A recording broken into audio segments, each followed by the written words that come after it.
pembangunan Candi Plaosan di sebuah pulau yang sering disebut tanah legenda.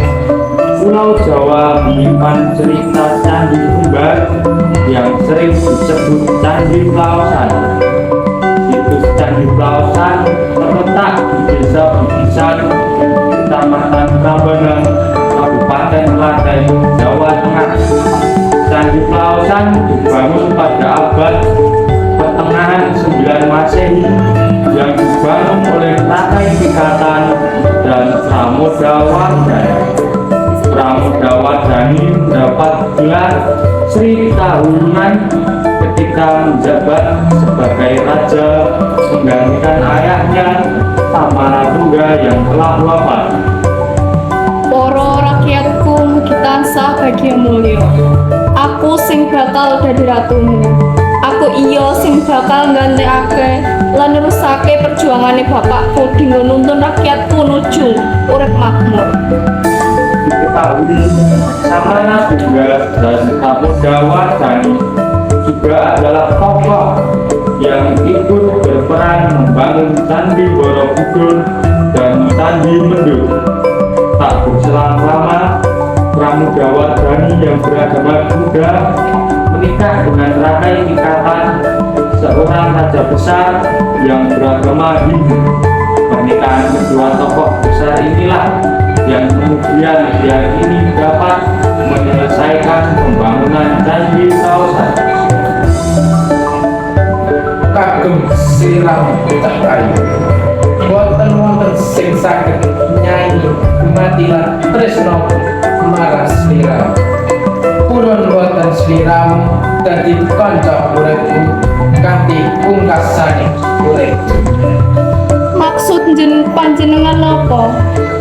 Sepisan oleh cahayu, purun boten sliramu dadi permaisuriku.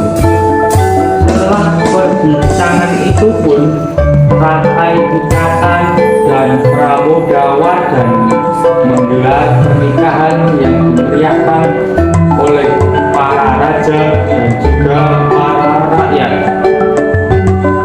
Wahai rakyatku, aku bakal nerusake gawe candi iki kanggo kemakmuran kita sedaya. Dari pernikahan itu, para rakyat meyakini bahwa Rakai Pikatan akan melanjutkan pembangunan yang sebelumnya telah dibangun oleh Raja Samaratungga.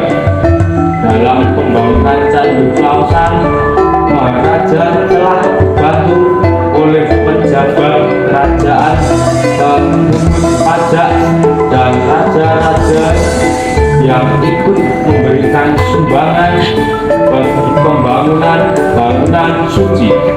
Para pejabat kerajaan, pemungut pajak mengunjungi raja untuk menyerahkan sumbangan guna pembangunan.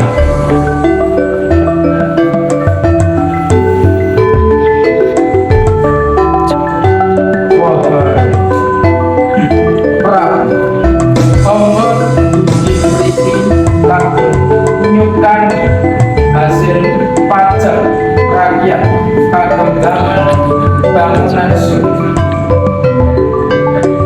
Matur suwun para teka mrih. Aku bersumpah bakal menjahterakan para rakyat. Untuk mendirikan candi sebagai bangunan suci harus dilakukan sesuai tata cara dan aturan yang telah ditetapkan dalam kitab-kitab keagamaan. Tapaka atau pendeta tertinggi akan memilih lahan atau lokasi yang akan digunakan. Lokasi yang dipilih harus memenuhi syarat-syarat tertentu, yaitu berada di dekat sungai, bukan tanah rawa, tidak berkerikil, dan juga tidak terdapat jenazah di dalam tanah.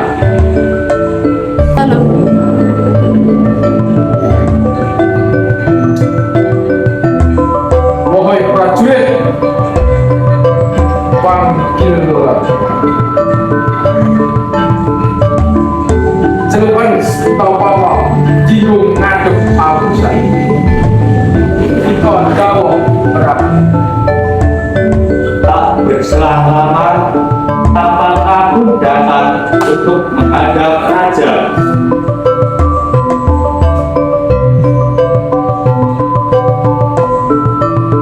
Prabu wonten punapa jenengan tiyang kula aku nek sampeyan kanggo ngewan kula milih lahan kanggo bangunan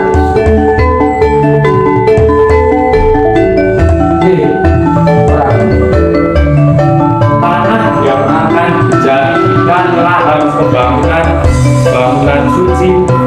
Pengujian tahap pertama dilakukan dengan cara menggali tanah, lalu diisi air dan dibiarkan selama sehari.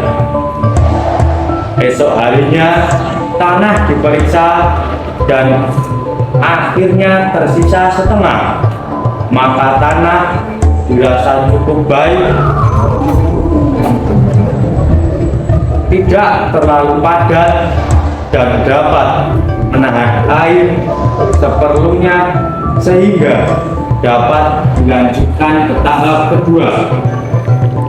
Pada tahap kedua, pengujian dilakukan pada malam hari dengan meletakkan pelita di atas tanah. Jika setelah menyalakan api menyala dan tegak lurus, maka dapat dikatakan sirkulasi udara baik serta tidak mengandung gas beracun, dan dapat dilanjutkan pada tahap ketiga. Pengujian selanjutnya yaitu tahap ketiga adalah menguji kesuburan tanah. Pertama kali tanah akan diairi lalu dicampur bajak dan ditaburi benih berupa biji wijen. Jika benih berhasil tumbuh hanya dalam waktu 1-2 hari, maka tanah tersebut merupakan tanah yang baik untuk membangunkan. Tanah terbaik untuk membangun candi disebut tanah Brahmana. Tanah Brahmana tersebut biasanya akan berkilau seperti serbuk mutiara dan beraroma manis. Setelah Anda terpilih dan teruji, dilakukan ritual pembersihan dan pemurnian lahan. Kemudian ditentukan denah halaman candi berdasarkan arah mata angin utama dengan menempatkan pasak atau tongkat pada titik yang akan digunakan sebagai titik tersuci dari keseluruhan lahan. Candi titik tersuci lahan menggunakan lubang bekas pengujian tanah. Titik tersuci akan dipasangi padu atau sangu yang diikat dengan benang dan ditarik untuk menggambari lingkaran membentuk gradu. Saat benang dibentangkan, jika benang memanjang, maka akan mendatangkan kemakmuran. Namun saat benang menjadi lebih pendek, maka lahan harus ditinggalkan. Saat benang yang ditarik menimbulkan suara berisik, maka lahan juga harus ditinggalkan. Dan saat tercium bau harum manis, ketika benang dibentangkan, maka lahan tersebut adalah lahan yang tidak untuk membangun candi.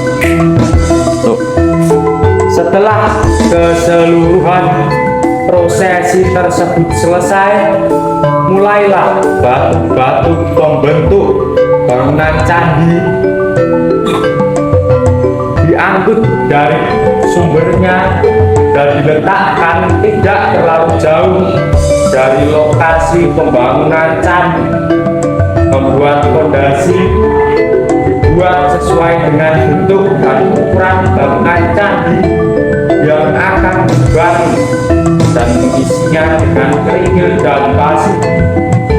Setelah pemasangan fondasi selesai, barulah batu-batu dibentuk sesuai dengan ukuran yang diinginkan dan disusun serta dihubungkan antara yang satu dengan yang lain dengan tarikan sebagai penguji antar batu.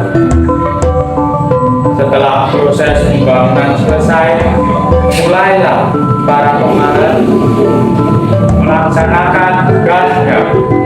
Candi pun dihias dengan relief-relief yang mewakili penggambaran tentang kamar datu atau dunia bawah tempat tinggal manusia biasa di bagian kaki candi, rupa datu atau dunia tengah tempat tinggal manusia sempurna di bagian tubuh candi. Indonesia dan harta datu atau dunia atas sebagai tempat para dewa bagian atap candi